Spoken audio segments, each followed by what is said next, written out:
Bonjour. Le monde prend peur et nous avec, et ce n'est peut-être pas si mal que ça. En ces temps où l'on ose tout, dit et montre tout sans barrière, convaincu de notre droit du tout savoir, dit tout dire que nous confère faussement l'ère digitale et sa révolution. La maison de verre, nous y sommes enfin. Les érudits avaient prévenu, mais nous n'avons rien voulu entendre. C'est tellement plus simple. Voilà que l'économie mondiale se crispe après avoir été dopée par la vraie fausse mondialisation, puis essoufflée par les frasques et rafales des replis identitaires et communautarisme délirants. Le coronavirus est passé par là, dynamitant certitudes, garanties et autres spéculations de spécialistes de monnaie, bourse et marché. Ce n'est pas encore la panique, mais la peur de voir les cours s'effondrer est réelle. Le sauve qui peut n'est certes pas encore décrété, mais il se prépare. Le pire est en ligne de mire. Vérité en deçà des Pyrénées, erreur au-delà. Inféodé à l'inorganisation selon les études les plus poussées, des réflexions hellénistes les plus brillantes, l'Afrique prend la mesure du Covid-19. Mais bon, elle a vu pire.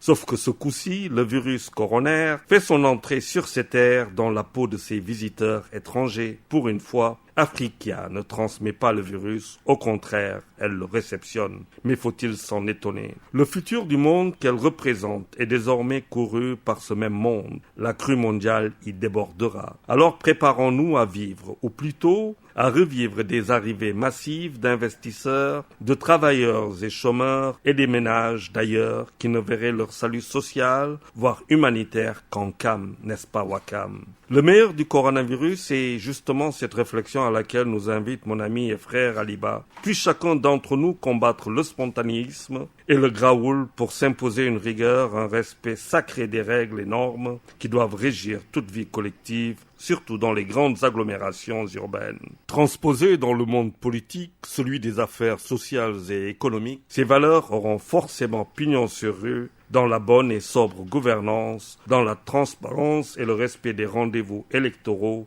dans la démocratie et la liberté d'expression. Au regard des interdits du maquis, de privés et de conseils des ministres, les pigeons voyageurs, revenus des salons parisiens, ou encore du confinement de tout le gouvernement jusqu'à nouvel ordre, l'on pourrait jubiler et louer l'émergence d'une résilience nouvelle.